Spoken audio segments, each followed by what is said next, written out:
सांगली मिरज आणि कुपवाड शहर महानगरपालिकेकडून स्वच्छ सर्वेक्षण आणि माझी वसुंधरा अभियान अंतर्गत आज अमराई सांगली येथे पर्यावरणपूरक गणेश मूर्ती तयार करण्याची कार्यशाळा संपन्न झाली। आयुक्त शुभम गुप्ता यांनीही या कार्यशाळेत सहभाग घेत गणेश मूर्ती तयार केली। मूर्ती तयार करण्याचा आनंद घेतला। या कार्यशाळेत महापालिका क्षेत्रातील 400हून अधिक पर्यावरणप्रेमी गणेश भक्त सहभागी झाले होते। उपायुक्त वैभव साबळे यांच्या नियोजनानुसार ही कार्यशाळा संपन्न झाली। प्रत्येक वर्षी महापालिका प्रशासनाकडून गणेशोत्सव पर्यावरणपूरक साजरा व्हावा या उद्देशाने शाडूच्या मातीपासून गणेश मूर्ती बनवण्याची कार्यशाळा आयोजित केली जाते। यासाठी शाडूच्या मूर्ती बनवणाऱ्या मूर्तिकार वंदना सेवलकर यांच्या माध्यमातून सर्वांना गणेश मूर्ती कशा बनवायच्या याचे प्रशिक्षण या कार्यशाळेत दिले जाते। महापालिकेकडून सलग 3ऱ्या वर्षी ही कार्यशाळा आयोजित करण्यात आली आहे। अमराईमध्ये सकाळी 9 वाजता या कार्यशाळेला सुरुवात झाली।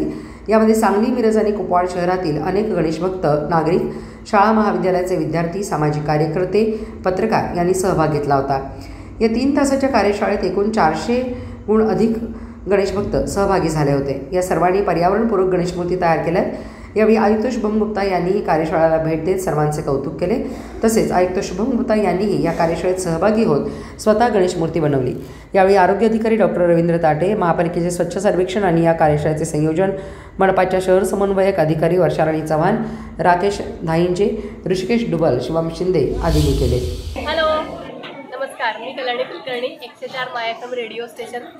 गेले 3 वर्ष मी सलग या आपल्या वर्कशॉपला येत आहे महापालिकेच्या आणि खूप छान वाटतं, आनंद येतो, एक मजा वाटते आणि इथली कार्यशाळा खूप छान असते। थँक्यू सो मच महापालिका, असे भरपूर वर्कशॉप कंडक्ट करत राहा आणि छान असा प्रतिसाद मिळते। माझे नाव आरुषी आहे। मला खरं तर गणपती मूर्ती बनवायला येत नव्हती, खरं कशी काय आली ते त्या टीचरांना माहिती, त्यांचं बघूनच मी केले। त्यामुळे किती वेळात केलीस तू? तसं तर मला अजून करायचं आहे, खूप वेळ लागला। थँक्यू।